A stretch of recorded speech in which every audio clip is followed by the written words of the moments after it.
Ce qui est sûr et certain, c'est que tu connais. Alors après, est-ce que celle-ci en particulier tu connais? Je sais pas, mais... On verra.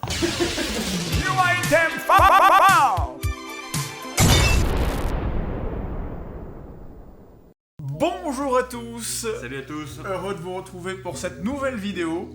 Ô combien exceptionnelle. Alors je ne pourrais pas vous dire pourquoi elle est exceptionnelle cette vidéo, car je ne sais pas de quoi on va parler. Je n'ai rien dit.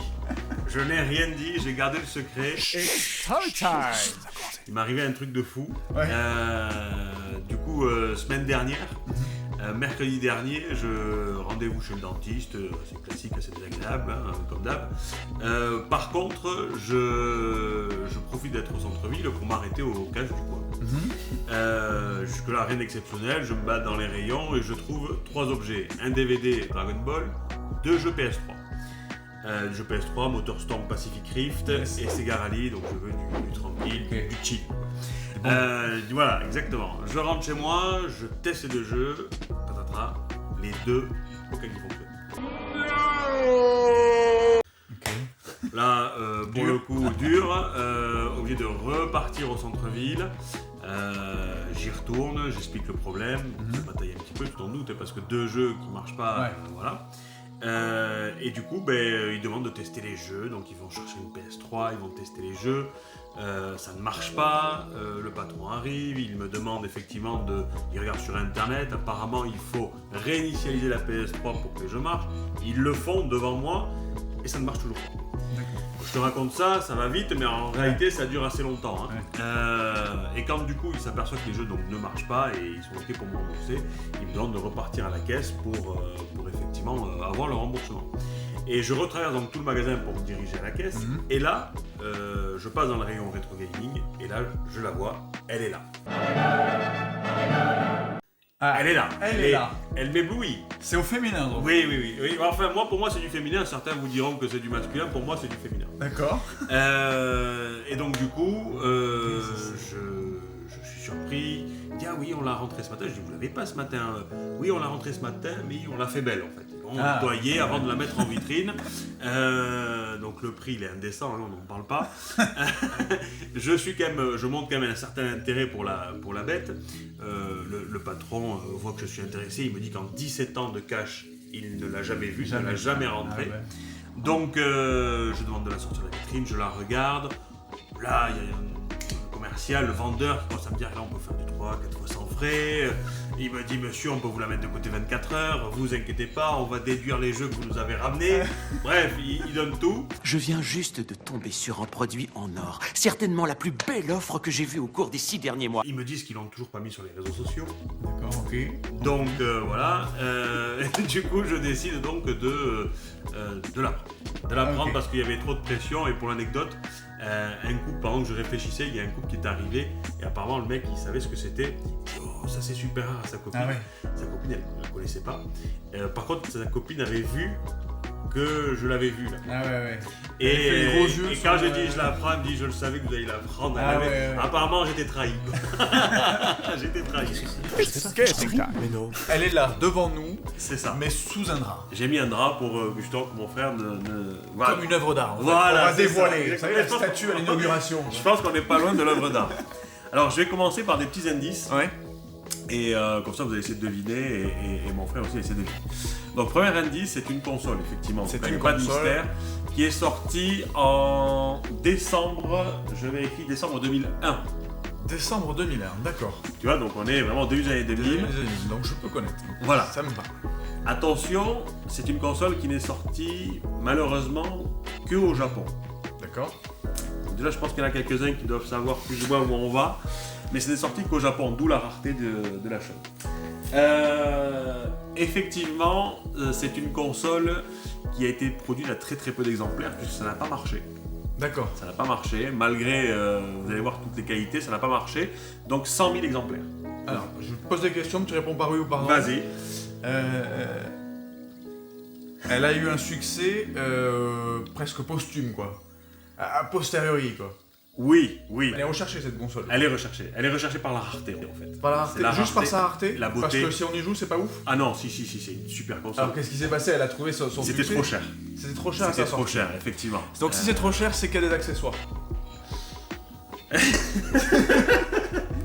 C'est pas juste une console et une manette, parce qu'a priori ça existait déjà, et surtout en 2001, quoi, y a pas de souci là-dessus. Attention, en 2001, on remet dans le contexte. Ah oui. On remet dans le contexte, 2001, on est au début de la Play 2, tout début, donc on commence à te vendre des consoles qui ont un lecteur DVD, alors qu'avant une console c'était juste une console, tu jouais et terminé. Ouais. Là, donc, non, il n'y a pas d'accessoires. Il n'y a pas d'accessoires. Non, il n'y a pas d'accessoires. C'est vraiment une console. Avec un détecteur de mouvement, rien Non, du tout, quoi. rien du tout. Avant l'heure, quoi. Rien Non. de tout ça.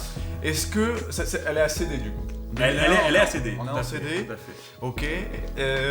Est-ce qu'elle a la connexion internet?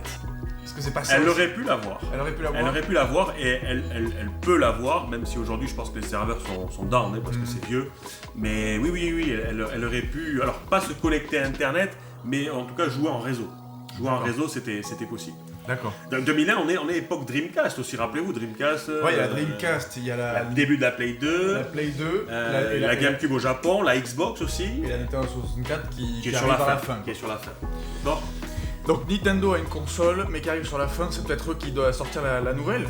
En plus, ils sont japonais, je veux dire. Ils sont sur la GameCube. Ils sont sur la GameCube. Ils sont sur la GameCube à ce moment-là, elle est déjà sortie Oui, d'ailleurs. mais il n'y a pas un entre-deux inconnu. Non, il y a la Nintendo 64 sur la fin, bien entendu, et la GameCube vient de sortir. Il faut savoir que la GameCube est sortie 2 mois avant cette console. Donc on est vraiment c'est très... D'accord. Ok, il y a une chronologie là. Je vais donner un indice maintenant. Ouais. Voilà, effectivement, je pense te rapprocher un petit peu, là c'est un gros indice. Cette console est issue d'une alliance entre Panasonic Ah ok. et Nintendo. Ok. Oui, parce que pour info, quand il m'a raconté l'anecdote, parce qu'il me l'avait raconté avant, je sais pas la console dont il s'agit, mais il m'a juste dit, il a fait une petite gaffe en me disant, ouais, alors tu verras la panne. Et moi j'ai fait la blague, je fais attends, tu t'es pas ramené avec une Panasonic, tu m'as pas acheté une télé cathodique en disant oh c'est ouf quoi. Et en fait bon mais du coup il y avait un indice. C'est ça. Panasonic tu m'as dit Panasonic et Nintendo. Et Nintendo. Et là on sait qu'il y a eu... Alors c'est bizarre parce que Panasonic ne fait pas de console à ce moment-là. Non. Donc c'est leur première console. Alors avec non ce c'est pas rapprochement. la première puisqu'ils avaient déjà lancé la 3DO. Qui avait fait un flop complet. Qui avait fait un flop complet. Et du coup il y a un rapprochement en ce moment entre Panasonic et Nintendo. Parce que Panasonic était on va dire le fournisseur, ceux qui avaient fabriqué le lecteur mini DVD de la GameCube.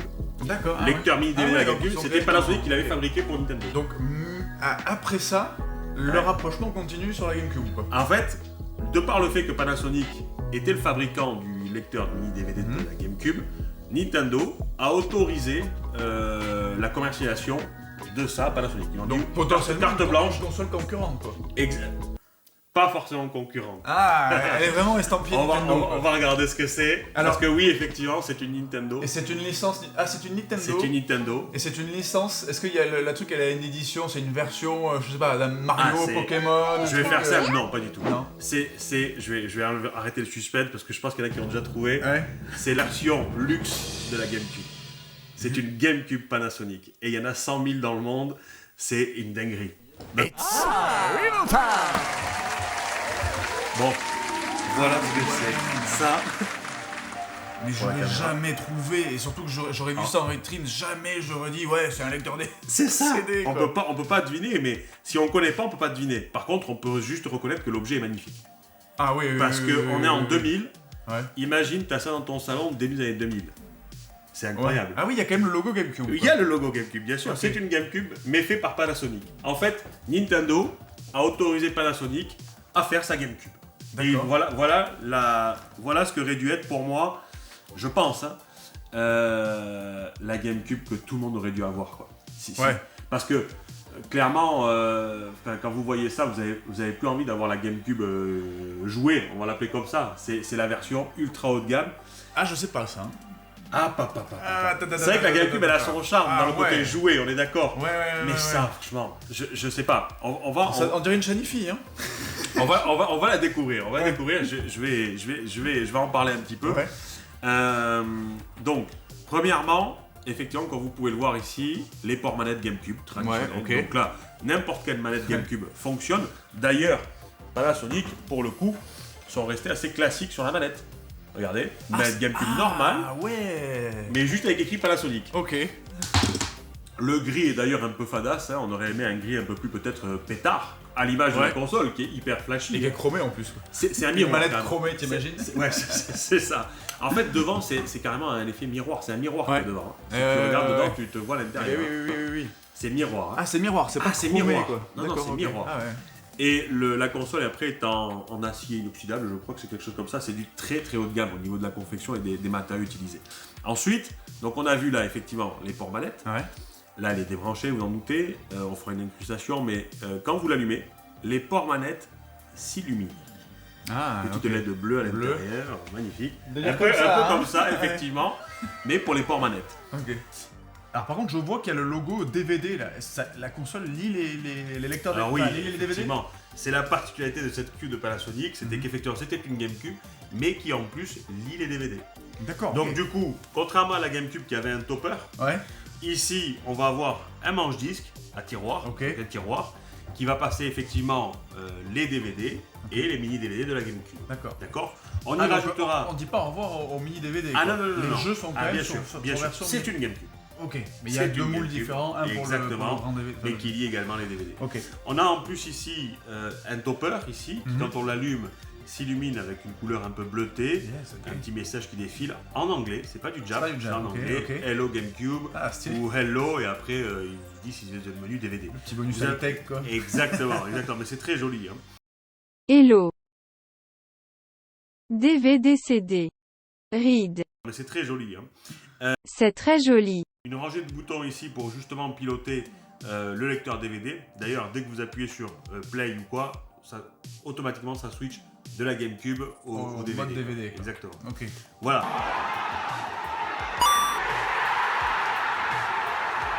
Ah ouais. Je vais chercher la boîte pour montrer juste. Ah, il y a la boîte en plus. Oui, j'ai la boîte. Ah ouais, ça Ah c'est oui, classe. Oui, j'ai la boîte. Mais tu sais, quand tu m'as dit, j'ai chopé un truc, je t'expliquerai et tout, mais il faut que je rentre la tester, je me Oui. suis dit, du coup, ça veut dire qu'il a des jeux qui passent dessus. Voilà, c'est ça. Et, et même si c'est que des jeux japonais, je me dis, Oui. bon alors, je connaissant ta collection, Oui. mais qu'est-ce qui passait là-dessus, mais j'ai pas du tout pensé à la GameCube. quoi. J'avoue que le fait d'avoir une console japonaise et de pouvoir jouer qu'aux jeux japonais, ça m'aurait un peu freiné. Mais c'est vrai que le freeloader, après tout, oui, c'est tout con. Moi, je m'en servais du freeloader à l'époque pour ma GameCube européenne Ouais. pour faire passer les jeux japonais. J'avais testé PES à l'époque, qui était une exclusivité japonaise. Mais jamais dans l'inverse. Jamais sur une console japonaise Ouais. pour faire passer les jeux français. Quoi. Donc voilà la boîte. Alors, hyper sobre. Hein. Ah ouais, mais Très mais sobre. je sais pourquoi ça a pas marché. Quoi.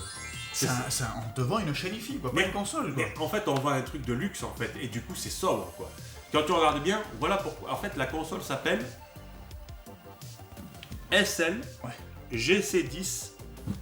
Ouais, on Sauf retient. que, il y a ça. Ah, le logo. Et donc, en fait, c'est le logo du Q qui a retenu Qui est l'attention, resté, et c'est pour ça qu'on l'appelle maintenant la Q, et non pas la SL G10S. Donc voilà la boîte. Pareil, c'est hyper sobre. On est d'accord que c'est hyper sobre. Mais je pense que c'était destiné à un public assez avec des moyens, si vous voulez. La fameuse télécommande, alors forcément, hein, on va la sortir. Il n'y a pas grand chose à en dire parce que c'est tout en jap. Hein. Ouais. Donc là, pour l'utiliser, si tu veux. Voilà. Mais ceci étant, c'était bien pensé et ça permettait vraiment de rester calé dans son canapé pour mater des DVD. Et imagine-toi la config Panasonic Q, la petite télécommande pour le DVD, et la Wavebird. Du coup, tu bouges Bouge plus pas de du ton- canapé. tu bouges pas de ton quoi. canapé. Voilà, C'est- Push it to the limit. No one left to stand in your way. You might get careless, but you'll never be safe while you're stuck. Tu joues à la GameCube Voilà, c'est ça. En 2001.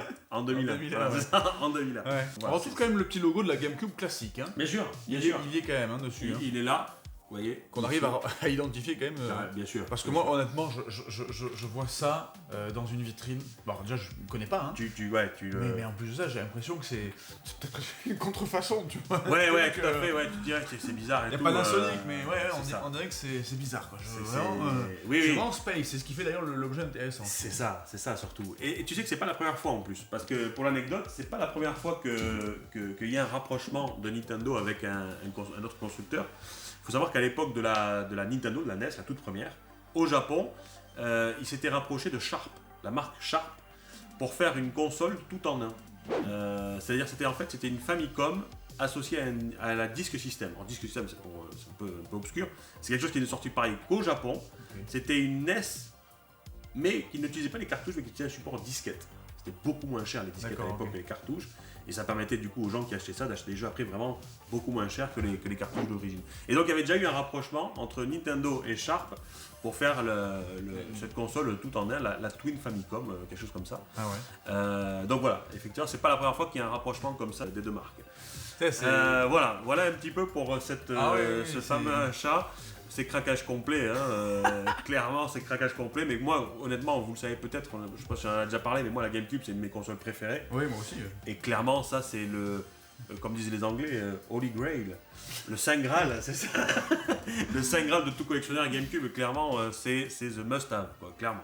C'est un truc de fou. Une Panasonic. Une GameCube Panasonic Q. Putain. Je savais pas du tout que ça existait. Quoi. Ouais, non mais tu vois, je pensais que tu l'avais déjà vu, peut-être quand tu étais à la République justement. Elle y était ? Il me semble l'avoir vu au moins, je sais pas si elle y était, mais bref, ou alors je l'ai vu dans un autre voyage à République, mais j'ai déjà vu à République celle-ci, voilà. Elle s'est arrêtée assez vite, puisqu'elle s'est arrêtée 2 ans après, c'est-à-dire qu'elle est sortie en décembre 2001, et la fin de production c'est décembre 2003. Ah ouais. Tu vois, donc pas du tout de succès. Et pour finir, effectivement, trop cher. Clairement trop cher, ça, $439 à la sortie, sachant que la GameCube était à $200. Ah ouais, donc c'est quasiment le double, quoi, tu vois. Donc, voilà. Donc là, l'argument d'acheter une console 2 en 1, il tient pas parce qu'en fait tu mets 2 fois le prix, quoi. Alors, il tient pas, encore une fois, il faut remettre dans le contexte, ça tient pas au Japon. Parce que les Japonais, peut-être, on n'en a rien à foutre d'avoir une console 2 en 1, quoi. Ouais. Peut-être, je sais pas, parce que finalement, alors, il faut savoir pour l'anecdote qu'une Q2, Ah, ça existe. était dans les plannings pour d'accord, l'Europe, ok. pour l'Occident. Ah, d'accord. Ok. Et voilà. Mais l'échec de la première fait que la deuxième. Ça n'a jamais vu le jour. Ça n'a jamais vu le jour. Alors peut-être qu'effectivement en Occident peut-être ça aurait marché. Je sais pas pourquoi ça a floppé au Japon, parce que oui effectivement. Trop d'avance déjà sur plein de trucs, je pense que Je les sais pas. Sonifi et trucs comme ça, t'en avais déjà après. Peut-être. Panasonic, c'est américain. You never heard of them. Panasonic, c'est américain.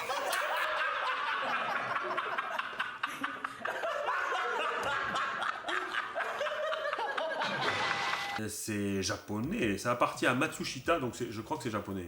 Donc c'est une alliance japonaise. Ah ouais. Oui, de toute façon, les Japonais, ils sont très entre eux, sur les alliances, ils ont du mal à aller voir les Américains pour créer des alliances ou quoi. Ça fait l'objet de l'histoire du jeu vidéo japonais, c'est que quand même beaucoup d'alliances entre Japonais, même si Nintendo, rappelez-vous, à l'époque, avait mis fin à l'alliance avec Sony, parce qu'il y avait des différends. Donc là, c'était le cas de deux géants japonais qui veulent pas s'allier, mais en général, les Japonais sont très entre eux, ils vont pas s'allier à des Américains ou des choses comme ça, quoi. Voilà. Excellent. Voilà. Excellent. J'espère que ça vous a plu. Réagissez dans les commentaires. Bien sûr, ces vidéos sont l'objet de débats. C'est ça. Allez-y. De débat et partagez aussi vos photos pour les chanceux qui l'ont. Comment vous la mettez? Parce qu'il y a aussi débat sur ça. C'est est-ce que je vais la brancher tout le temps, sachant qu'elle est fragile? Moi j'aimerais ça, mais je sais qu'elle est très fragile. Ou est-ce que finalement c'est la console vitrine, qu'on met dans une vitrine et on ferme? La pièce de musée, quoi. Voilà, limite la pièce de musée. Dites-nous dans les commentaires aussi, ça peut être intéressant. Voilà. Allez, ciao! À bientôt!